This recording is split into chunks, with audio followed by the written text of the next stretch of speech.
At the tone, Seiko time is 6 seconds after the hour. Seiko, leader in world timing. This is the Satellite News Channel.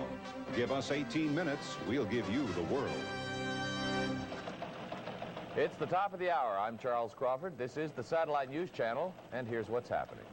The U.S. is throwing fresh paratroopers and helicopter gunships into the fight for Grenada, now 3 days old. The reason? Stiff resistance by Cuban and Grenadian troops. Defense Secretary Caspar Weinberger says American troops have been drawn into house-to-house fighting in Grenada's capital. At least 30 Cubans were reported killed in Wednesday's fighting. The American death toll now stands at 6. Still, Weinberger says American GIs will be coming home soon. Meanwhile, we want to withdraw as many of our troops as we possibly can and want to get them completely out just as soon as possible. And while I know that everybody wants a precise date and hour when that will happen, why we're obviously going to have to wait until it is these various conditions are established. But I think that personally it will be possible for some of the troops to start coming out very soon. And if we can get this organization of the new government underway with the countries that asked us in, then it can go even faster. U.S. forces have captured more than 600 Cuban troops. At this hour, Weinberger says American students at the St. George's Medical College have been removed from the campus and are reported safe. And the first evacuees from Grenada have been arriving in Charleston, South Carolina. The first evacuees now are on U.S. soil. A second plane has landed at the Charleston Air Force Base in South Carolina, bringing the total number of evacuees to 140. Many of them were medical students studying on the Caribbean island. They said the worst part of the ordeal was not knowing what was going on. And they said the best moment came when the U.S. invasion force arrived to bring them home. Roughly half of the Americans on Grenada reportedly have asked to be evacuated. In Cuba, people reacted angrily to the invasion of Grenada. There were anti-American demonstrations in the streets of Havana, while Cuban President Fidel Castro sent a letter of protest to the United States. Castro called for an end to the invasion. The attacks must cease. Sobre nuestras fuerzas. The attacks on our forces. Pero creo que deben cesar los ataques también sobre la fuerza granadina. On the Grenadian forces should also cease. Y entonces poder discutir and then be able to discuss the matter. And Castro said the U.S. invasion made no sense since there was no danger to Americans on the island. Hundreds marched in Detroit, Boston, and Minneapolis Tuesday night to protest the invasion of Grenada, and 400 more gathered in San Francisco, where Speaker said the invasion was propaganda designed to get Lebanon off the front page. Some protesters seem to agree with that thought. I'm horrified. I'm scared. I don't know why they did it. It's a little country. There's no room for 2,000 Marines. And Reagan is using this as a means of distracting attention from Lebanon. I think Reagan really wants to show the Western Hemisphere that we're serious about keeping control of everything. Across the bay in Berkeley, more than 1,000 people marched through the streets in one of the biggest demonstrations since the Vietnam War. The Dow Jones Industrial Average fell 8.64 points on Wednesday to close at 1,243.8. Volume was active with over 79 million shares changing hands. Now, for more business news, here's Business Week correspondent Jeff Simmons. Well, if you're planning a trip by bus anytime soon, you might have to change your plans. Workers at Greyhound Bus Lines have said no to the bus company's latest contract offer, and they've authorized their union to call a strike. Well, as expected, Digital Equipment reported a significant drop in its fiscal first quarter earnings. Sales were up, but well below expectations. Digital said its earnings dropped to 28 cents a share. That's down from $1.02. But automakers continue to turn out good news. Domestic auto sales were up over 40% for the largest automakers in the latest selling period compared to a year ago. Japan has apparently turned down a White House request to voluntarily limit 1984 exports to the United States to 1.8 million cars. But there is a good chance of a compromise. The Japanese are said to be willing to accept a 1.9 million car limit. Our next business report on the Satellite News Channel in 30 minutes. For Business Week, I'm Jeff Simmons.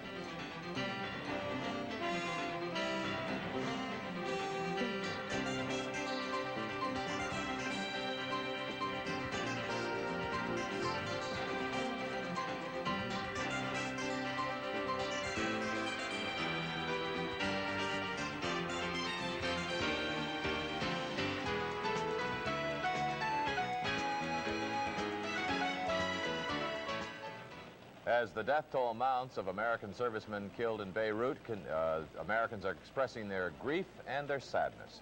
Special masses were held in several cities Wednesday for the 219 U.S. servicemen killed in the attack. In New York City, services were held at St. Patrick's Cathedral. They came by the hundreds to worship and to pray. Over 4 days have passed since the suicide attack at the U.S. compound in Beirut, and still the body count rises. 219 servicemen are now confirmed dead. Vice President George Bush is back in Washington at this hour after seeing the devastation firsthand and vowing that the U.S. would not be pushed around by what he called terrorist cowards. We have more from SNC's Susan Hack. The Vice President's visit was unannounced and came amidst massive security conditions.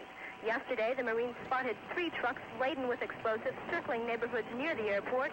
The trucks were not apprehended, and the Marine spokesman, Major Robert Jordan, says the threat of a second bombing is still there.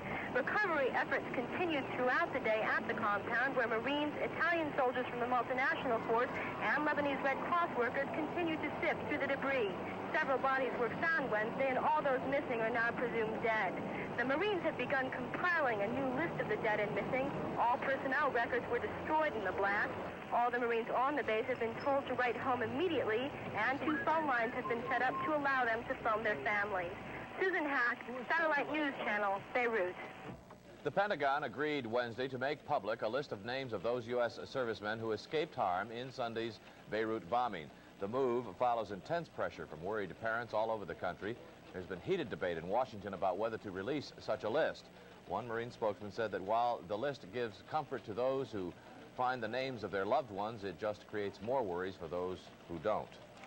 The Pentagon has set up a hotline for relatives of the Marine peacekeepers. If you have a relative stationed in Beirut, you can call the numbers 202-694-1492 through 202-694-1495. The numbers again, area 202-694-1492 through 202-694-1495. The Pentagon will release information only to family members. The conglomerate that owns Trans World Airlines has voted to spin off the troubled carrier into a separate company. Trans World Corporation has been making more money with its other interests than with TWA, and company directors decided Wednesday the spinoff would not hurt TWA and possibly would help it. The move would not affect company demands for $190 million in concessions from its workers. The plan will be presented to the stockholders at a meeting in late December. If approved, TWA would become a separate company on February the 1st. It's now 8 minutes after the hour. Let's take a check on Monday's weather around the country with Keith Eichner. Keith? Thank you, Chuck, and good evening, everybody. The satellite view of the nation's weather shows most of the country again under a rather quiet weather regime, to say the least. A large area of high pressure continues to dominate across the central and western part of the country, and that will allow very little change in the weather as we see it over the next couple of days, even though right along the fringe of that area of high pressure, we will be looking at an area of clouds now beginning to slowly advance south and eastward across sections of the Pacific Northwest. Meanwhile, across the eastern sections of the U.S., that's going to be a different story. A very cold pool of air in the upper atmosphere is now beginning to get itself well established, and that will mean that temperatures will be running far below normal with occasional periods of snow showers in the higher elevations tonight of Pennsylvania and central and northern sections of New England as well. Now, as we move ahead and look at the low temperature predictions across the country tonight, a cold night on tap for much of the Northeast as readings generally remain in the 30s and some even 40s right along the coastal plain, while out across the south we'll be looking at readings in the 40s as far south as central Texas. 50s will be the rule across the extreme southern sections of Texas, and a few 60s to be found out across southern California and southwestern Arizona. Here's our forecast map for the morning hours, valid at 8 a.m. Eastern Time. It'll be a fairly nice day throughout most of the country. Indian summer-like as we see it now, with a broad area of high pressure in firm control, as we mentioned a moment ago. But those clouds out across the northwest will be slowly sinking southward as the day wears on, and still perhaps a chance of a shower or two across the southern border sections of New Mexico and Arizona. In the east, a different story altogether, with very cold air well established in the upper levels of the atmosphere. It'll mean occasional rain showers and some snow showers, especially in the higher terrain of central and northern New England. As we move ahead and look at the weather map for this upcoming Friday, we see that conditions begin to finally warm up as the high pressure area begins to start moving off the coast. A fast warming trend is indicated, while across the northern sections of the Rockies, rather windy with occasional sections of rain developing in the northern Great Plains. That's the National Weather Story.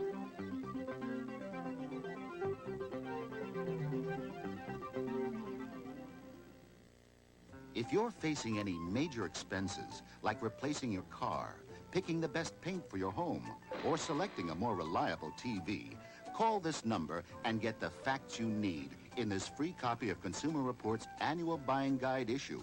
This valuable brand name guide is included with your paid subscription to Consumer Reports, the nonprofit monthly magazine with articles and product ratings that help you get the best value. Whether you're shopping for cereal, or an electric drill, or a food processor, call this toll-free number to get 11 regular issues of Consumer Reports, plus 2 free gifts with your paid subscription. 1, your copy of the current buying guide issue. 2, this book on health products, plus the next annual buying guide issue when published, all for $14. Phone toll-free 1-800-SNC-3100 now to save more than 50% off the single copy cost. That's 1-800-SNC-3100. 21 years ago, the Cuban Missile Crisis was dominating White House meetings. Today, secret White House tape recordings made at that time are being made public. Dan Ria of Regional Associate WBZ in Boston reports. Cassettes and printed transcripts released at the JFK Presidential Library this morning were of 2 White House meetings on October 16, 1962, the day the president was first told of offensive Soviet missiles on the island of Cuba. The crisis actually lasted for 2 weeks, and today's release covers only the initial meetings between the president and his top advisors. The first reports of the Russian missiles raised more questions than they answered.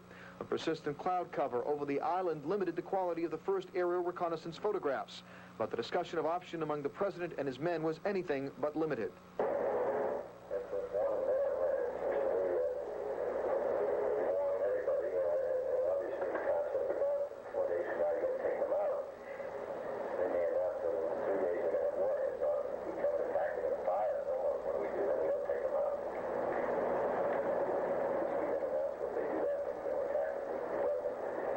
The missile crisis captured the attention of the world for the balance of October 1962. President Kennedy spoke to the American public and the world. We have no wish to war with the Soviet Union, for we are a peaceful people who desire to live in peace with all other peoples. But it is difficult to settle or even discuss these problems in an atmosphere of intimidation. That report was from Dan Ray. President Reagan fired 3 members of the Civil Rights Commission on Wednesday. That move has angered civil rights organizations and several members of Congress. All 3 commissioners were outspoken critics of administration policies. They disagreed with the president over the most effective ways to put an end to racial discrimination. They want ideologically compatible people who will in fact tell the public that the president's civil rights record is all good when it's not, and that enforcement is going on when it isn't. I think what President Reagan is doing to that wonderful Civil Rights Commission is just tragic. Nothing again will ever reach the stature and prestige of the United States Commission on Civil Rights after this attempt of his to scuttle it. I believe that the Congress ought to appoint its own Civil Rights Commission. Senate and House liberals will try to recreate the U.S. Commission as a congressional agency. Its members are presently appointed by the president. UAW officials and McDonnell Douglas executives have agreed to resume talks aimed at ending an 11-day walkout. The meeting will take place in St. Louis on Friday. The new round of talks was scheduled after union officials in Los Angeles announced a mass membership meeting for Sunday. The rank and file will vote at that time on the latest company offer, which union negotiators rejected. The Los Angeles local represents nearly 5,000 striking workers at the McDonnell Douglas aircraft plant in Long Beach. It's now 14 minutes past the hour. Steve Rue joins us with sports. Steve? Thank you very much, Charles. And we have National Hockey League, everything final except one game. We have one game going on right now. We'll give you the finals first. Detroit beating Buffalo 6-5. That one an overtime game. Winnipeg beat the New York Rangers 7-5. In that game, we have some highlights to show you. In the second period, Winnipeg was down 4-3, but Brian Mullen, watch him. He steals the puck, takes it in all alone, shoots, and scores. And that makes it 4-all. Now, Mullen also gets this goal here at the beginning of the third period that makes it 6-4. And Mullen was formerly a stick boy for the Rangers, playing for the Jets now, and he helped Winnipeg to win over the Rangers tonight 7-5. Washington beat New Jersey 2-0. Al Jensen with his second straight shutout for the Capitals. It was Toronto beating Edmonton 8-3, and the lone game still going on. Calgary is leading the St. Louis Blues by a score of 4-3, and that is in the third period. Earlier on Wednesday, we had the announcement of the AP Major League All-Star team for baseball in 1983. Here they are by position. First base, we have Eddie Murray of Baltimore. Second base, Lou Whitaker of Detroit. Shortstop, Cal Ripken of Baltimore. Third base, Mike Schmidt of Philadelphia. And that was the closest race. He just edged out Wade Boggs of Boston. In the outfield, Dale Murphy of Atlanta, Andre Dawson of Montreal, and Jim Rice of Boston. At catcher, it's Lance Parrish of Detroit. The pitchers are the right-hander Lamar Hoyt of Chicago, who also got the American League Cy Young Award. The left-hander Scotty McGregor of Baltimore. The relief pitcher Dan Quisenberry of Kansas City. And the designated hitter Greg Luzinski of the Chicago White Sox. Pittsburgh Steelers defensive lineman Gabriel Rivera, badly injured in that traffic accident a week ago, may never walk again. He may be undergoing surgery soon on his spinal cord, but still may not walk. That's sports. More news after this.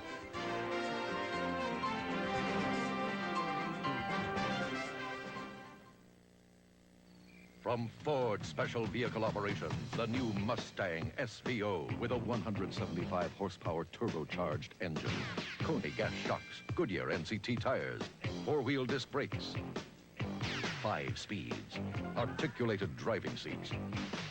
The new Mustang SVO, the machine, speaks for itself. Have you driven the best-built American cars? Have you driven a Ford lately? Mr. Coffee knows how to say good morning. Here's good news from Mr. Coffee. Now you can get a $7 rebate on the latest model Mr. Coffee, featuring this electronic digital command system. Last night, I just programmed Mr. Coffee so my coffee would be ready and waiting when I got up. Now, for a limited time, you can buy and save $7 on this remarkable coffee maker. Mr. Coffee is also available in analog clock model.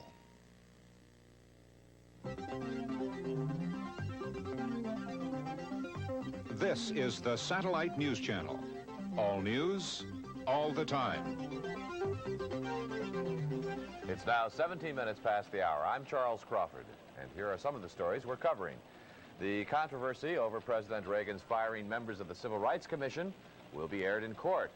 A published report indicates there are too many doctors in the U.S., and some English scientists say they've discovered a new safe method for storing nuclear waste. Also ahead in the next 18 minutes, we'll have a look at the business report and the weather forecast for your part of the country. But first, our top story. There's word from Havana that Cuban forces on Grenada have stopped fighting. Reports carried on Havana radio say the latest Cuban troops died rather than surrender. But while the Cuban forces may have ended their resistance, Grenadian troops have not. Fighting is reported today near the capital of St. George's. The Pentagon now says 6 American soldiers have been killed since Tuesday's invasion. And the Associated Press reports 33 American soldiers have been wounded, while 8 are reported missing. Meanwhile, planes carrying American citizens and other evacuees are arriving in this country. Submarines on the island of Barbados, from which troops were dispatched on Tuesday. And these are the only available pictures of the situation so far. President Reagan says he ordered Tuesday's invasion of Grenada largely to protect some 1,000 Americans there in light of last week's military coup. The Secretary General of the UN Security Council Wednesday warned against an escalation of military actions in Grenada without naming the U.S. or its 6 Caribbean allies. Javier Perez de Cuellar urged the parties involved to conform with the United Nations Charter. Late Tuesday night, the Security Council met in an emergency session to deal with the Grenada issue. The Grenadian deputy representative has called on the Council to condemn the U.S. invasion, saying it has cost hundreds of civilian lives. And from Moscow, the official Soviet news agency TASS has accused the U.S. of bandit-style armed invention in Grenada. In a commentary, TASS said President Reagan was personally responsible for this, quote, criminal action, end quote. As of yet, there is no formal protest from the Kremlin, but at the U.S. Embassy in Moscow, Soviet officials said they considered the action illegal. The reaction from America's allies has been almost as critical. From London, here's SNC's Linda Alban. America's invasion of Grenada has brought a flurry of condemnation in both the British press and from politicians. In Parliament yesterday, Prime Minister Thatcher's government came under fire for not being tough enough. Once again, Mrs. Thatcher failed to use her influence on President Reagan to get him to take some notice of what she did. Grenada is a Commonwealth country, and Mrs. Thatcher failed to convince the opposition that she'd done her best in trying to dissuade President Reagan from taking military action. We communicated to the United States our very considerable doubts which Her Majesty's government had about initiating action, and asked them to weigh carefully several points before taking any irrevocable decision to act. The House of Commons continues its debate today. Mrs. Thatcher will continue to distance herself from President Reagan, an ally now perceived as a dangerous and trigger-happy cowboy. Linda Alden, Satellite News Channel, London. And Grenada has taken its outrage to yet another diplomatic body. SNC's Andy Gastmeyer reports. In a bitter, impassioned speech, Ian Jacobs told the OAS member nations that there is no justification whatsoever for the U.S. invasion of Grenada, that American claims that the invasion was undertaken to protect U.S. citizens on the island is a lie. It's very clear that this smokescreen of danger to American citizens was a complete fabrication. Referring to the invasion as, quote, this flagrant violation of international law, Jacobs said none of us can accept what has taken place in Grenada. Blood will drip from their fingers when the truth comes out of what is taking place in Grenada.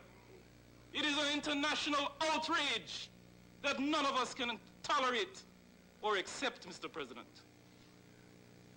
A small, poor country of 110,000 people has been invaded by a country of 220 million people. Jacobs then asked the OAS to condemn the invasion and call for an immediate withdrawal of all foreign forces from Grenada. Andy Gastmeyer, Satellite News Channel, Washington.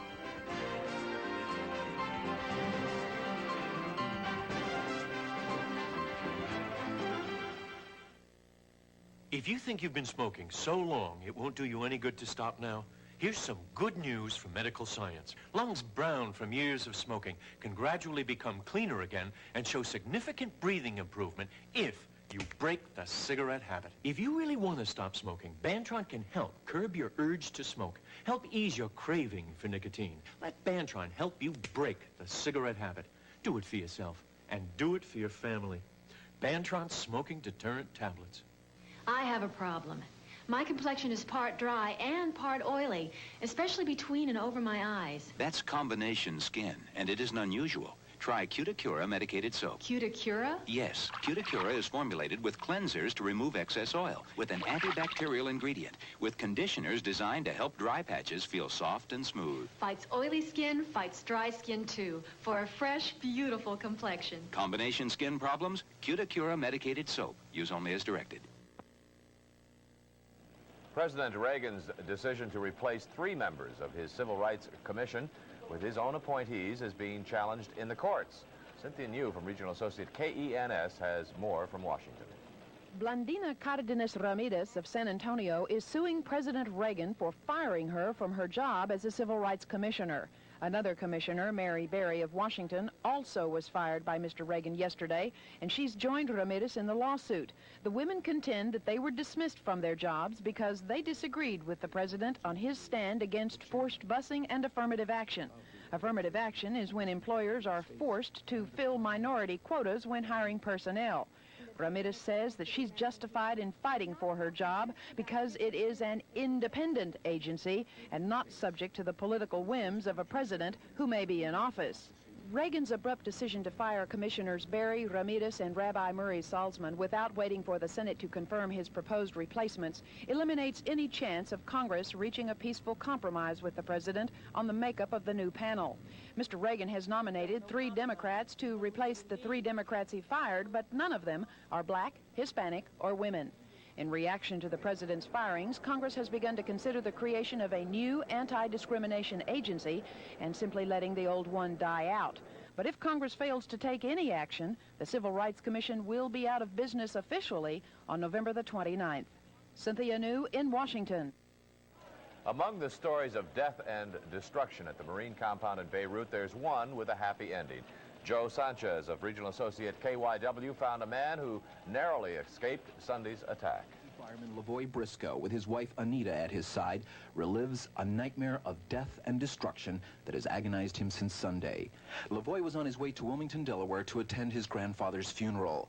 He was aboard the battleship New Jersey when he received an emergency leave. But on Saturday, his travel plans got snarled up, and he was stranded in Beirut. He was supposed to stay at the Marine barracks destroyed by the bomb blast, but it was too crowded. Instead, he was issued a sleeping bag and slept in the basement of a building just a couple of 100 yards away. And when I got over to the building, I saw nothing but dead bodies laying around. And as I was walking, I walked over, and this one guy, he was burnt very, very bad. He had a bayonet in his hand and said, "Kill him for me, man, kill him. Dude, just kill him for me." And then I looked at him, and I grabbed the bayonet, and then he died. Lavoy describes the mood of the compound after the bomb blast. No room for talk. I seen a lot of sad faces, a lot of heads hanging low, a lot of anger. For Satellite News Channel, this is Joe Sanchez reporting. In England, Royal Prince William is gearing up for a fairy tale holiday. John Doyle reports a group of authors are helping to craft his fantasy. It's what budding authors dream about, getting their efforts published and royal recognition. The princess was given an early edition of Stories for a Prince, the work of the 14 lucky winners selected from 8,000 entries. Sponsored by their families, the young authors have already raised £50,000 for the blind. The stories range from traditional fairy tales to current social problems. The book will be published next month, just in time for Prince William's Christmas stocking. There's now a glut of doctors. That word comes from Dr. Robert Petersdorf, who criticized medical schools in the latest New England Medical Journal. It's now 27 minutes after the hour. Let's take a check on the weather around the country with Keith Eichner. Keith? Thank you very much, Chuck, and good evening, everybody. The radar across most of the country tonight, very quiet. There's very little rain or snow to be reported, but we do have one area we are watching rather carefully. A little area of light rain and snow showers has broken out in the last several hours across the elevated areas of western and central Pennsylvania. More light showers taking place off the New England coast, but otherwise, look at this. The rest of the country, unbelievably quiet tonight. No rain or snow to be found anywhere else across at least the lower 45 of the 48 states.